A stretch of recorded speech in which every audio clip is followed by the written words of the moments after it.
Bienvenidos, en este video vamos a comprender lo que es la parte de ejes equivalentes y el tráfico en periodo de tiempo de diseño para el diseño de pavimentos.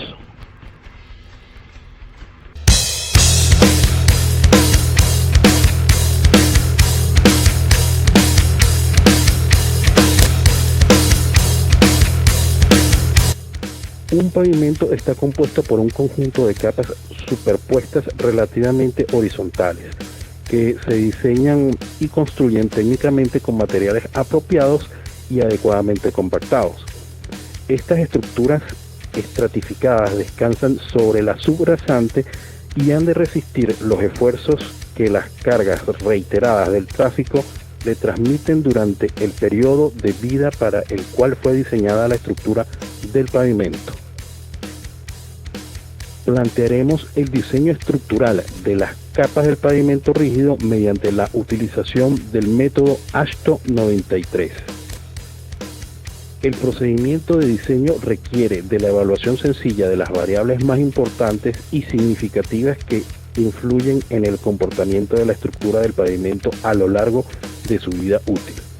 Estas son el espesor y el valor de soporte de la subrasante, el espesor de la subbase o de la base, las características del tráfico, la resistencia del concreto, las juntas o refuerzos metálicos en la losa y la determinación de los espesores tanto de la subrasante, de la subbase y del hormigón o concreto que conforman la losa de pavimento.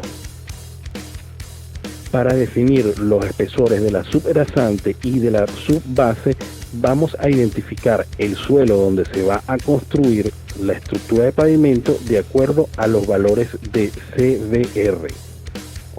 Tenemos un punto SPT donde se describen varios estratos. De aquí vamos a tomar los tres primeros. La configuración sedimentaria de estos tres estratos superiores de este sondeo son las siguientes. Desde 0 a 30 centímetros, una capa de relleno de cascote con arcilla. De 30 centímetros a 1,50 m, una arena limosa color amarillenta del tipo A2, 4 y un admisible de 0,70. Desde 1,50 m a 2,50 m, una arena limosa mal graduada color marrón claro del tipo A3 y un admisible de 1,14 kg por centímetro cuadrado. Según la tabla de correlación y propiedades de los suelos, podríamos usar la segunda capa del sondeo SPT como la subrasante, ya que son arenas limosas del tipo A2, 4, y podríamos mejorar excavando 150 o 200 milímetros por debajo del nivel de la subrasante. Al llegar a la profundidad requerida por debajo de la segunda capa, se llenará con el mismo material que sacamos de esta segunda capa mediante tongadas no mayores a 200 milímetros y con una humedad conveniente, realizando una compactación mecánica de la tongada alcanzando al menos el 98% de la máxima densidad obtenida para el ensayo Proctor modificado. Cada capacidad portante o la capacidad portante mínima exigida según el índice CBR AASHTO de 193 será del 80%. Hecho el relleno con el material del sitio para la subrasante, se extenderán tongadas con material de préstamo de clasificación AASHTO A1A hasta el tipo A1B, compactado alcanzando al menos el 98% de la máxima densidad obtenida para el ensayo Proctor modificado hasta el nivel de la subbase, hasta un espesor de 30 milímetros que normalmente se le da a las capas subbase.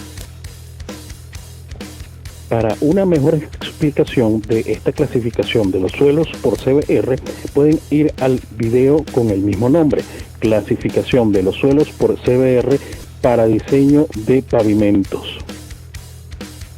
Ahora hagamos la determinación de los ejes equivalentes y del tráfico en el periodo de tiempo de diseño.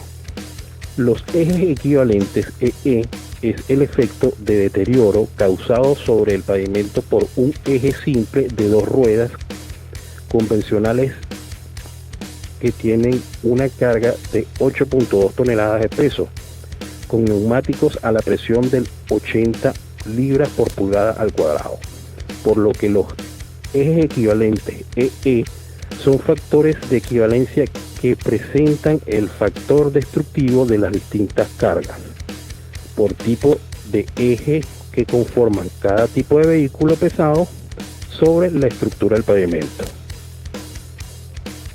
Los ejes equivalentes los determinamos mediante las siguientes fórmulas que dependen de la configuración del eje del camión y del peso en cada eje. Estas fórmulas nos dan los factores de equivalencia para pavimentos rígidos exclusivamente. Veamos la configuración para los camiones. Por lo menos el C2, que tiene dos ejes, el delantero o el primer eje de 7 toneladas es un eje simple con un neumático. El segundo eje es un eje simple con doble neumático. Para esto, para hallar los ejes equivalentes, vamos a utilizar las fórmulas para eje simple con rueda simple y eje simple para ruedas dobles. Con esas dos fórmulas vamos a obtener los ejes equivalentes para cada uno de los ejes y la sumatoria de esos ejes equivalentes, que en este caso da 461, nos va a dar un factor de vehículo pesado de 461. Esa sumatoria es nuestro factor de vehículo pesado para el tipo de camión C2. Ahora bien, vamos a ver el tipo de camión T3S3. El primer eje tenemos de 7 toneladas. Tenemos un eje simple de un solo neumático. En la siguiente tenemos dos ejes con dos ruedas cada uno, y esto es lo que se llama tándem. El tercer eje son tres ejes con doble rueda, y esto es lo que le dicen tridem. Utilizamos las fórmulas para hallar los ejes equivalentes. Entonces, para el tándem vamos a utilizar el P entre 13.3 a la 4.1, y para el trident con doble ruedas vamos a utilizar con P entre 17.5 a la 4. Con eso, y por supuesto el del eje simple también, el de 6.6, o sea, P entre 6.6 a la 4.1, sumamos los ejes equivalentes que nos dio con las fórmulas. En este caso sería 8.9. Entonces nuestro factor de vehículo pesado para el tipo de vehículo T3S3 es 8.9. Ese va a ser su factor de vehículo pesado. Ahora, del estudio de tráfico obtenemos los siguientes datos. El número de vehículos por día sería 40 vehículos por día. El estudio además nos proporciona el porcentaje de los vehículos que utilizarán la calzada, con lo que definimos el IMD o índice medio diario para cada vehículo. Tenemos los factor vehículo que acabamos de sacar con los ejes equivalentes de cada uno de los tipos de vehículos, los vehículos por día que nos da el estudio de tránsito en porcentajes, y con los porcentajes sacamos el IMD o índice medio diario de la cantidad de vehículos, y multiplicando el factor vehículo pesado por el IMD, factor de vehículo pesado por IMD, obtenemos los ejes equivalentes por cada tipo de camión. La sumatoria de EE sería los ejes equivalentes, donde se tiene la sumatoria del índice medio diario IMD de cada tipo de vehículo por su factor de vehículo pesado FVP. Esta sumatoria de ejes equivalentes lo multiplicamos por los factores de dirección FD, el factor carril FC y el factor presión de neumáticos FP, con lo que se obtiene los ejes equivalentes, digámoslo así, medio diario. Vamos a tomar en cuenta que la vialidad va a ser para el servicio de pesaje de camiones, por lo que es un acceso y salida a una báscula de pesaje de camiones. Esto significa que va a ser una calzada con un sentido y un solo carril por sentido. De aquí sale que el factor de dirección es 1 y el factor de carril es 1, como lo vemos en esta tabla. Una calzada con un sentido y un solo carril. Factor C es 1 y factor D es 1.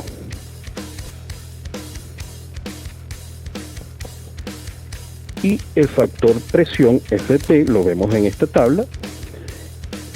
Y bueno, FP depende de la presión en los neumáticos de los camiones y por lo general se toma la unidad para 80 libras por pulgada cuadrado de presión en los neumáticos. Ahora bien, con un periodo de diseño INE de 20 años y una tasa de crecimiento R, que en este caso lo vamos a tomar casi cero, no podemos poner cero porque se nos daña el resultado de la fórmula, entonces digo casi cero, le pongo punto 0,1 a R, y bueno, casi cero debido que el tipo de vía es para un servicio de pesaje de camiones. Por ahí no va a pasar ningún otro tipo de tráfico, solamente para obtener el servicio de pesaje de camiones, y no se espera un crecimiento anual más que el estipulado al día. Obtendremos los ejes equivalentes en el periodo de diseño para W8.2 en los 20 años y por supuesto obteniendo el factor de crecimiento FA con esta fórmula, teniendo como periodo de diseño N 20 años y sin ninguna tasa de crecimiento para R. Nuestro FCA nos da 20 y multiplicado por 365 días, que son los días del año. Entonces la sumatoria de los ejes equivalentes por FCA por 365 nos da los ESAL, o los ejes equivalentes por el tiempo el tiempo del periodo de diseño, que sería para este caso para 20 años, y nos da 2.400.000. Para mayor entendimiento de los ejes equivalentes y el tráfico en periodo de diseño, pueden ir al video con el mismo nombre, ejes equivalentes y tráfico en periodo de diseño para diseño de pavimentos. Bueno, ya obtuvimos el primer valor, que sería el CBR del suelo anfitrión, que es del 20%, y el valor de la W de 8.2 toneladas, que sería el tráfico para el periodo de diseño, que nos dio 2.400.000 ESAL. Con el valor del CBR vamos a hallar el módulo de reacción de la subrasante K. Aquí tengo dos valores de CBR porque cada cierto kilometraje se pide un CBR diferente del área. Pero bueno, entonces vamos aquí lo voy a simular como que si fuera la misma cosa. El 2 va a ser igual al primero, y bueno, entonces tenemos el CBR que habíamos calculado el 20% del suelo anfitrión. Hallamos la K en PCI, pero utilizando la fórmula de 2.55 más 52.5 logaritmo del valor del CBR para un CBR menor al 10%, y si es mayor al 10% vamos a utilizar como valor K46 más 9.08 por logaritmo de CBR a las 334. Entonces, como bueno, es mayor al 10%, utilizamos la segunda fórmula, sustituimos el CBR en 20% y nos da un K de 68 PSI. Iteramos en esta tabla en la parte de capa granular no tratada. La parte de base estabilizada con cemento es, por supuesto que vamos a tratar el suelo de la subrasante, lo vamos a tratar con cemento, pero no, vamos a utilizar capa granulada no tratada.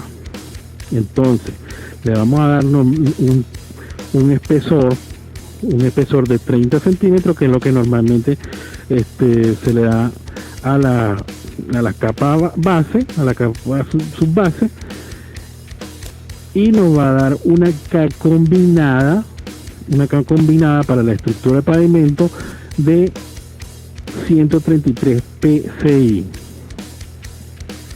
Como dijimos anteriormente, este 133 PSI viene de iterar en la tabla. Aquí tenemos un K68 que lo vamos a tener, es menor a 73 PSI. Entonces, como vamos a tener una capa de 30%, iteramos acá y nos da un valor de 133. Ahora vamos a determinar el espesor de la losa para la vía de acceso, empezando por hallar o ver qué propiedad de concreto o qué resistencia al concreto vamos a utilizar. En esta tabla vemos los rangos de tráfico expresados en ejes equivalentes, y según en el valor del tráfico vamos a utilizar una resistencia a flexotracción del concreto y una resistencia a la compresión del concreto. Recordar que nos dio un tráfico de 2.400.000. Entonces, si tenemos 2.400.000, podemos decir que es menor a 5 millones es equivalente o es sal, por lo cual tenemos que utilizar un concreto de 280 kilogramos por centímetro cuadrado. Ya sabiendo la resistencia del concreto o del hormigón, vamos a hallar el módulo del hormigón, y vamos a obtener el módulo de rotura del hormigón de acuerdo al nivel de diseño de tránsito. Entonces, como dijimos anteriormente, es NT1 el de menor tráfico. Entonces nuestro nivel de tránsito va a ser NT1, por lo cual nuestra resistencia a la flexotracción en megapascal va a ser de 3.8.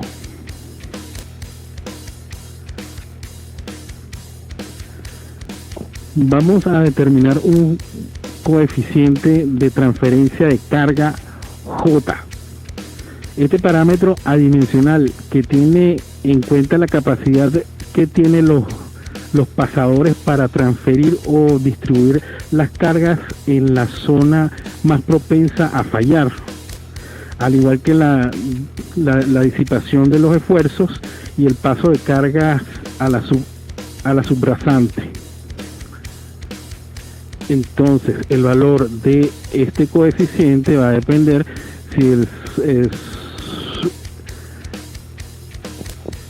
si el asfalto, en el caso de que fuera granular o granular la capa de pavimento, o sea, de pronto asfáltica con pasador o sin pasador, tiene su valor J. Pero nosotros vamos a utilizar un pavimento rígido que sería de concreto hidráulico, entonces nos quedamos en la parte de concreto hidráulico.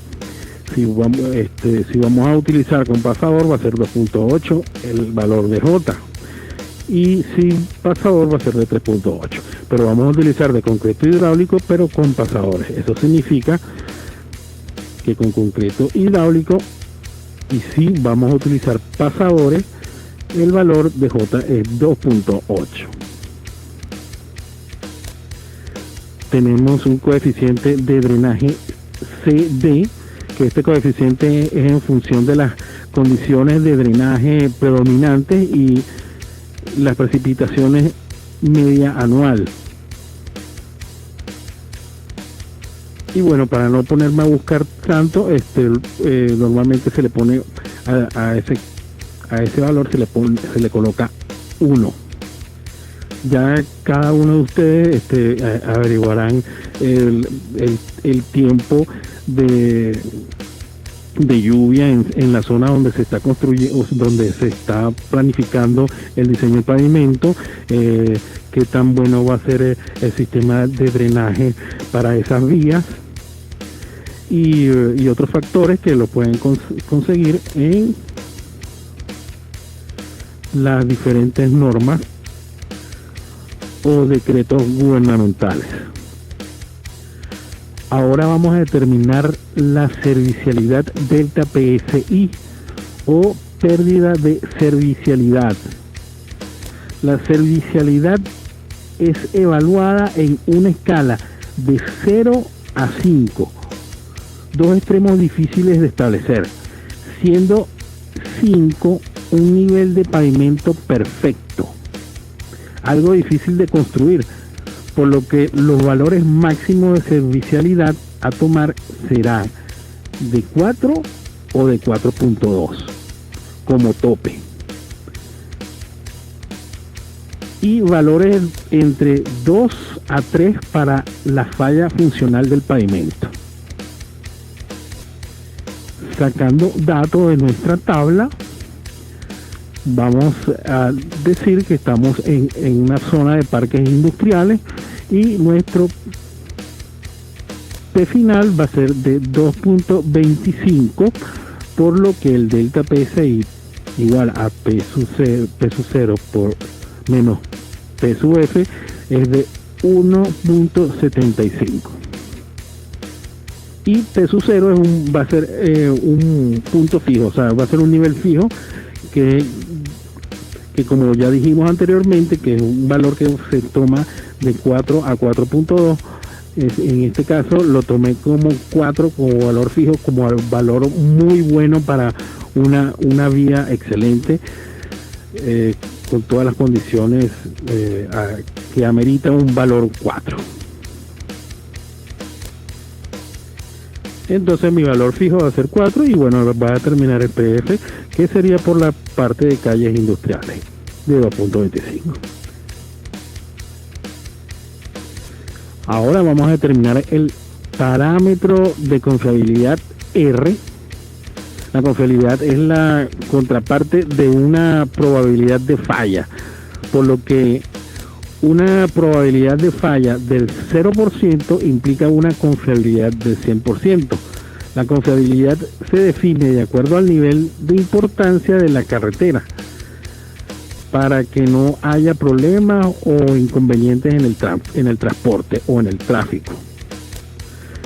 Se tomará 50%, ya que no existe un nivel de importancia para el tráfico público. En nuestro caso, porque solamente es un acceso y una salida para un servicio de pesaje de camiones. Y vamos a tener un ZR, que es un fractil para la corrección de un resultado por confiabilidad.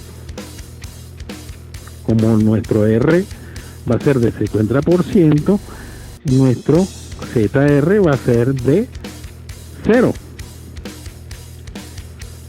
Buscamos un valor o error normal combinado S sub O o SO, que representa la desviación del diseño, variación en las propiedades de los materiales y de su rasante, variación en la estimación del tránsito y condiciones ambientales. Entonces nuestra desviación estándar la podemos tomar como una construcción nueva, y aparte que es un pavimento rígido, entonces lo podemos tomar entre punto 30 y punto 40. Entonces elegimos lo que está acá, que es punto 35. Nuestro SO va a ser punto 35. Finalmente tenemos todos los valores conseguidos, o todos los factores, o todos los parámetros, o todos los coeficientes, que utilizando esta fórmula, el logaritmo de la W tiene que ser igual a toda esta fórmula, y con eso establecemos el espesor de la losa de concreto hidráulico. Entonces vamos buscando un valor que se parezca al logaritmo del W, que es 639 en este caso, y para 639 nos da un valor cercano de 7.519. Podemos decir que el espesor de la losa es de 20 centímetros para el ejercicio que hemos tomado como ejemplo. Entonces, sustituyendo todos estos valores en la fórmula, obtenemos valores cercanos al del logaritmo de W, y obtuvimos 20 centímetros para nuestra losa. Tomar en cuenta que deben ser cuidadosos con la fórmula, porque hay algunas fórmulas que vienen en PSI y pulgadas, y otras fórmulas que vienen en otro sistema. Así que hay que tener cuidado con eso para no volvernos locos. Para terminar, vamos a seguir las recomendaciones para las dimensiones de las losas, que tenemos este cuadro con dimensiones sugeridas, de la cual vamos a tomar la última, 3.6 metros por 4.5 en el sentido longitudinal. Entonces tenemos un ancho de 3.6 metros, el espesor que nos dio de 20 metros, y el largo de la losa, que es 4.5 metros, dándonos un volumen por paño de pavimento de 3.24 metros cúbicos. Y en cuanto a los diámetros y longitudes recomendados en pasadores, vemos que tenemos un rango de espesor de losa, estamos en 20 centímetros. Podemos utilizar diámetro de barra lisa de 25 milímetros y con una longitud de 420. Unos separadores, y los separadores pueden estar, la separación entre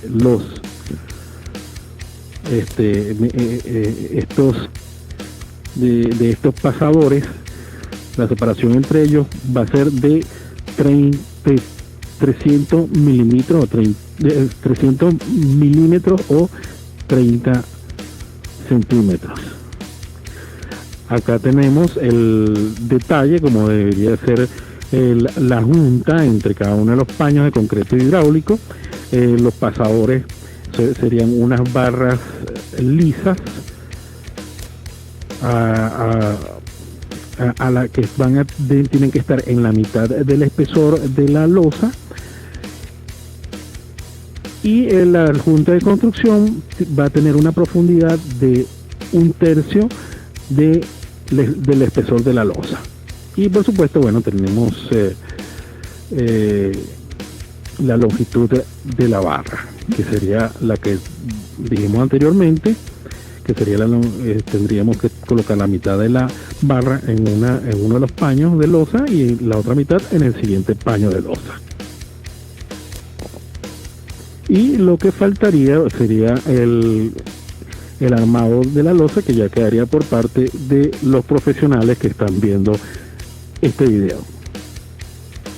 Los que quieran ver el curso o el diseño de romanas o balanzas para pesaje de camiones, lo pueden ver en el respectivo curso o video. Recuerda suscribirte, darle like y compartir.